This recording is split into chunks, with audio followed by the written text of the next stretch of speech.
I grew up in an oblivion of my own making. I was constantly lost in far-fetched dreams and fiction, but it was in a world where every decision I made was the right one. But with each passing day, the more I learnt, the more I grew, and experienced life itself, slowly that dream world evolved to include more of my newfound desires and less of what I had seen on television shows. Slowly but surely, my dream became mine. Now, I would not be here today if it weren't for the various people who have elevated me. This journey is one that I could not have taken alone, and it is because of them that I stand here in front of you. Now, in so many ways, elevated effectively encapsulates an idea worth spreading. Elevated means a platform. It builds everything around an idea and raises it up to be something more than what its surface value is. And this might look different to all of us. Today, we find ourselves at a crossroads between complex decisions that are polarized in nature. Enmity and disagreement have an overwhelming power of creating divide, and in this, mere thought for others is effectively erased. When faced with polarized choices, it is crucial that we not only stand up for what we believe in, but that we also not lose sight of one another. In elevating one another, we can elevate all. Now, given everything that is going on in the world today, the disparities between populations of people are more visible than ever. We live in a segmented society, and this has become most profound during the COVID-19 pandemic. It is not by choice, but by circumstance that leads us to recognize the gaping holes that still persist in our society today. About 13 months ago, the coronavirus was declared a pandemic, and along with it came a time of uncertainty, the unexpected, and fear. But it was in this time of distance that the world realized that the way that we elevated was together. How ironic that we came together when we were forced to be apart or to be distant. People from all stratas of our communities came together and directed their efforts to reaching one common, united goal, getting back to doing things together. Everywhere that we go, we shoulder a backpack filled with our experiences, with everything that we've done. We carry ourselves, our burdens, and our triumphs alike as a testament to our living stories. Now, life is reality. It is either cold and harsh, or motivating and exhilarating, all depending on which side you choose to give power to. It is often the fight to see good that defines us. In my childhood, I have struggled with my identity. Growing up, I found myself to be constantly compared to others. It was actually my worst fear that my older sister might be the reason teachers knew my name when I walked into their classrooms. That I would be known not for my own life, not for my own goals and aspirations, but rather those of someone before me. So even the simplest actions like acknowledgement of me by my first name proved to be so important because I acknowledged my existence in the classroom setting that I held so near to me. It served as a reminder to me that my desk was not just an empty place, but it was a seat that was waiting to be filled.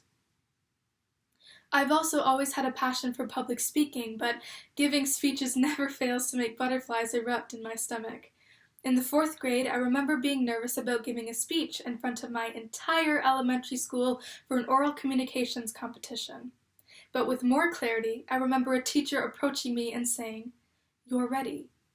And I can tell you this now that those words were the force that allowed me to put one foot in front of the other until I reached the podium. That day, someone else's words gave me the courage to share my own. Barriers to elevation exist everywhere, though they might not always be visible. Social media can become one such barrier for today's youth as we struggle to find acceptance on this broad platform. We are inundated and saturated with superficial expectations of likes and followers which somehow translate to self-worth and likability. If it doesn't catch your attention in a fraction of a second, it is so easy to keep scrolling. And as youth, we are blamed for our short attention span and for our rise in unhealthy habits, but the blame does not just go one way. Like social media, television has become a dominant form of global awareness and knowledge, hosting both the good and the bad. But sad news is one that we think we can avoid. We think that by pressing next channel we can run away from reality, or we can save ourselves from the heartache that will come from our human empathy. We run away from the strength of being human, the very thing that allows us to take up a cause that we have little to no experience on, yet fight for it with the same vigor as if it was our own. Outside of the digital world, there are examples of physical barriers as well. Think about borders that separate the land between countries, these man-made concepts made to both keep people in and outsiders out. This is all it takes to separate privilege from need, freedom from captivity, and peace from war. Now think about a world where borders are just imaginary sheer lines for the sake of geography lessons, easily allowing people to cross borders to fulfill their needs. If there's any chance at a perfect world, it would be one where neighboring countries are no more or no less grateful for what they all have, and where we realize that our capacity to raise others up is much more purposeful than working for individualized interests. Barriers to elevation can also arise due to our intrinsic self-centered nature, and I want to demonstrate this to you by asking one simple question. If I could grant you one wish right now, what would you wish for? How about money, fame, or power? Now, these are very appealing options, but what about equality, food, or access to clean water? See, the former three choices would benefit you and your loved ones directly, but the latter three would have a truly global impact.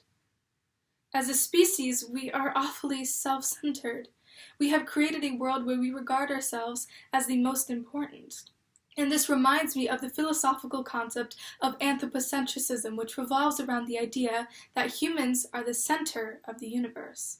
And I learnt an example of anthropocentrism in my grade 9 science class. The story went that in the 4th century BC, two men by the names of Plato and Aristotle were observing the movement of our cosmos. These two men, later that century, proposed a model of the solar system that is known as the geocentric model, detailing the position and movement of planets. Now, the geocentric model contained Earth being at the center of the universe and all other planets revolving around us, the humans.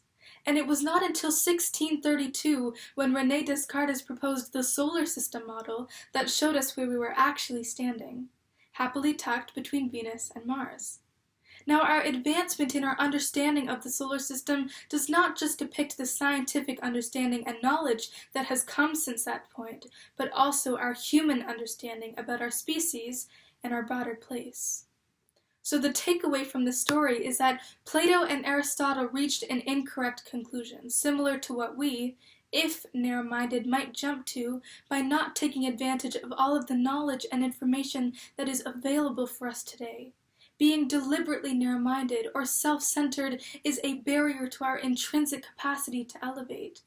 What we need is a shift in our perception of the world, the way that we see ourselves, and how we can elevate to impact the lives of others. So now I want to pose the same question I did just minutes ago about being granted a wish. What would you wish for? Maybe the above story has motivated you to rethink your choice. Our experience is filtered existentially, in principle supposedly untied to one another, but the power to influence and speak up originates from us in relation to others. Knowledge and voice are such powers, and only when we utilize these to their fullest capacity can we make a truly positive change in society. At the same time, we will need to bring about a sense of community where there are no barriers due to geographic location, beliefs, cultures, and many more. Anything that you live through is only impossible when you tell yourself it cannot be done. The only time your life is ever put on hold is when you tell yourself, I can't, I won't, or I must. And no matter what others say, it is ultimately you that can put power back into your hands until you are ready to say, I can, I will, and I don't have to. You can also give power to others when you motivate them or lead them to take action. Such efforts must be a result of genuine actions towards making a change and not to further individual agenda. Integrity should not just count when people are watching. For students like us in Ontario, having to complete 40 hours of community service tends to be seen as more of a requirement instead of an opportunity that is taken with stride. See, taking action is interesting in that it tells you a lot about those who do take action, but even more about those who do not. And we can keep blaming each other, but ultimately this battle is fought by us all. When you're pointing the blame at someone, you're actually pointing 3 fingers back at yourself. If we stand back for just a moment, we can see that life is strangely simple. There's a world in front of us, opportunities waiting, movements raging, knowledge to be consumed, and more to be discovered. It is so easy to feel small and insignificant amongst 7.8 billion people with so many possibilities and little direction.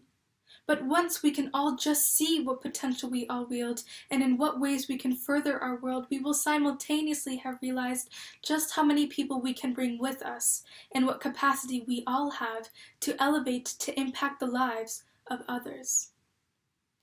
There were no limits in the world that I dreamed of as a girl.